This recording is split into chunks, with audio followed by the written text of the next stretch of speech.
first we're going to look at vertical shifts. If we begin with our typical function, sine of x or cosine of x, then the functions g of x down here represent a vertical shift of the cosine or sine function. This value of h that we have over on the right-hand side represents the number of units that our original function f of x has shifted either upwards or downwards. In this first example, we're going to give a rough sketch of the function g of x is equal to cosine of x minus 2. Let's begin by giving a sketch of just cosine of x. Remember that on the interval from 0 to 2 pi, cosine of x begins at 0, 1.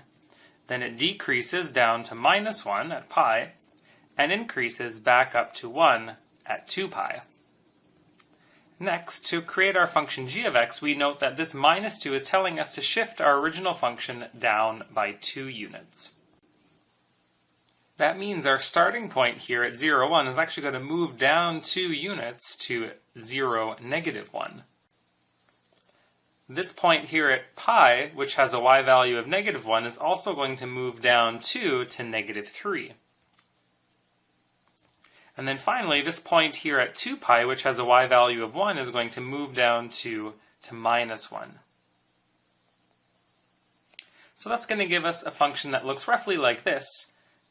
Our y value here is going to be minus 1, and our y value here is going to be minus 3. And that gives us a rough idea of what cosine of x minus 2 looks like. Next, let's talk about horizontal shifts. Horizontal shifts in some textbooks are also called phase shifts. If we begin with our usual trigonometric functions, sine and cosine, then if we add or subtract a value inside of this function to get x plus k, these new functions that we get over on the right-hand side here, sine x plus k or cosine x plus k, represent a horizontal phase shift. And specifically what's been done is we've taken our original function and we've shifted it k units to the right or left. Now, just like we've seen in earlier lessons, if we are adding some value inside of our function, then this is going to represent a shift to the left. However, if we subtract some value inside of our function, this is going to represent some shift to the right.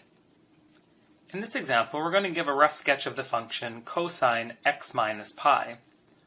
We're going to begin with a rough sketch of what cosine of x looks like.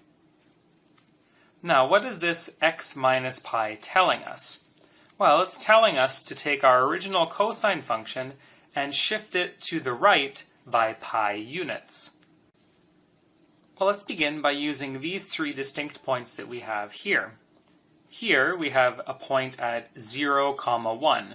And what we want to do is we want to shift that over to the right so it ends up here. So at the point x equals to pi, we're going to be 1 unit above the x-axis. Next, we have a point down here, and we want to move that point over to the right pi units. So when we get to 2 pi on our new graph, we need to be at minus 1. So let's connect these 2 points, like so.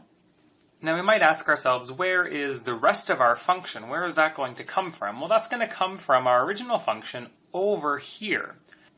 So we see by extending our cosine function over on the left that we should be able to continue our g of x function over on the left like so. So we're going to come down here to get 0 at pi by 2, and then as we get closer to 0 we should get a y value of minus 1. So here's a rough sketch of g of x as cosine x minus pi. The last thing I want to show you are stretches and compressions for sine and cosine functions. So given our usual sine or cosine function, if we multiply on the outside of our function by some numerical value, this value of a is going to be called a stretch if a is greater than 1, or it's going to be called a compression if a is between 0 and 1. When dealing specifically with sine and cosine functions, this a is also usually given the name of the amplitude of our function. That's because this value of a helps us figure out the highest and lowest points of our new function g of x. In this last example, we're going to give a rough sketch of the function 5 times sine of x. So first we want to give a rough sketch of what the sine function looks like. Remember that our sine function begins at the origin, and it increases to pi by 2 and then decreases to pi. And then we have the same kind of structure happening over on the right-hand side, only we're going down to -1 and back up to 0 when we reach 2 pi. So here is pi, and here is 2 pi. And what we want to note is that our maximum value is going to occur at 1, and our minimum value here is going to occur at -1. Now what this value of 5 is going to do in front of our sine function is it's going to increase our amplitude by 5. So instead of having a maximum value at 1, we're going to have a maximum value now at 5. And instead of having a minimum value at -1, we're going to have a minimum value at -5. Specifically, what we want to do is follow one of our maximum points and one of our minimum points. So this maximum point here, we could write this point down as pi by 2 and 1. This point is now going to go to pi by 2 and 5.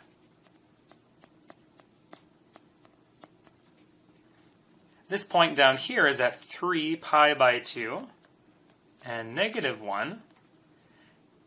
And when we create our new function, now it's going to be at 3 pi by 2, -5. Our 3 points here that are on the x-axis are not going to change. So I'm still going to have a point at the origin, I'm still going to have a point here at pi, and I'm still going to have a point here at 2 pi.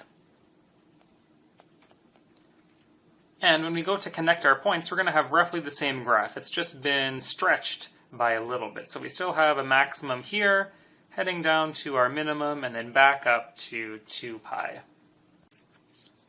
So there it is, our very sexy graph of g of x equals 5 times sine of x.